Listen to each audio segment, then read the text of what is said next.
Assalamualaikum warahmatullahi wabarakatuh. Perkenalkan, nama saya Ica Ayub Fiawati Nariskia dari kelas Biologi C. Di sini saya akan memaparkan tentang dengfasia atau vaksin DBD.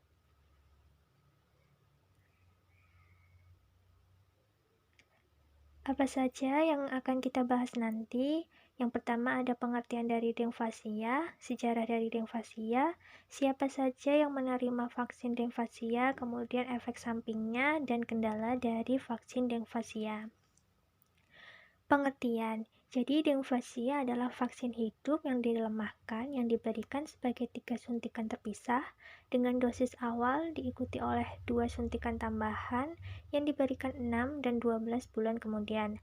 Maksudnya, vaksin dengfasia ini diberikan sebanyak 3 kali. Suntikan pertama dan suntikan kedua setelah 6 bulan, suntikan ketiga setelah 12 bulan kemudian.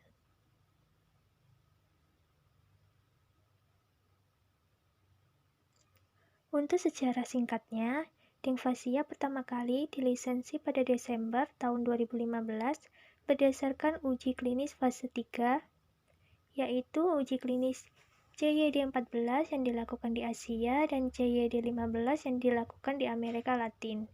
Di Indonesia sendiri telah disetujui oleh BPOM pada tanggal 31 Agustus 2016.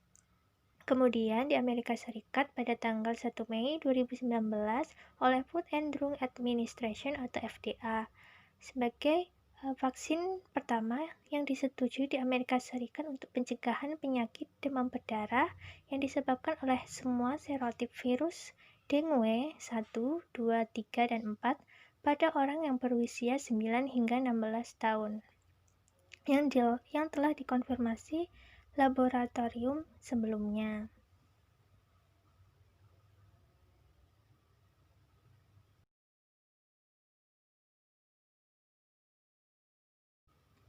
Jadi masuk ke siapa yang dapat menerima vaksin. Jadi vaksin dengfasia ini bekerja dengan baik pada orang yang pernah terkena infeksi dengue. Namun dalam jangka panjang, dengfasia juga dapat memicu penyakit demam berdarah jika diberikan pada orang yang belum pernah terinfeksi. Jadi dengfasia ini hanya diberikan pada orang yang sudah terinfeksi oleh virus dengue. Vaksin juga hanya dapat diberikan pada individu usia 9-45 tahun. Alasannya karena pada hasil uji klinis terjadi pelonjakan rawat inap di usia di bawah 9 tahun, sedangkan pada usia di atas 9 tahun terjadi penurunan rawat inap infeksi dengue pada uji fase klinis pada tahap selanjutnya. Sehingga di lisensi hanya umur 9-45 tahun saja yang boleh menggunakan vaksin dengfasia ini.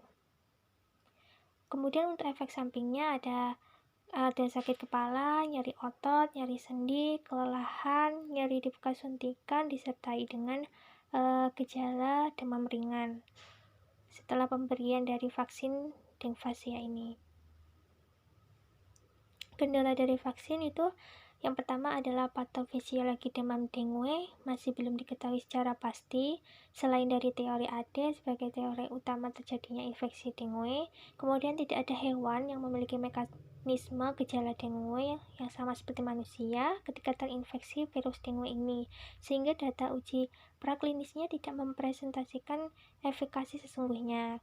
Kemudian hewan primata macaca mulata dan M. fascicularis menampakkan gejala viremia paling menyerupai manusia sehingga digunakan sebagai model dalam penelitian vaksin dengue. Tapi resiko insiden pada individu seronegatif juga mendorong penelitian untuk mengembangkan vaksin tetravalen ini membutuhkan biaya penelitian yang sangat tinggi sekali. Jadi kendala vaksinnya ada beberapa, yaitu 3 itu.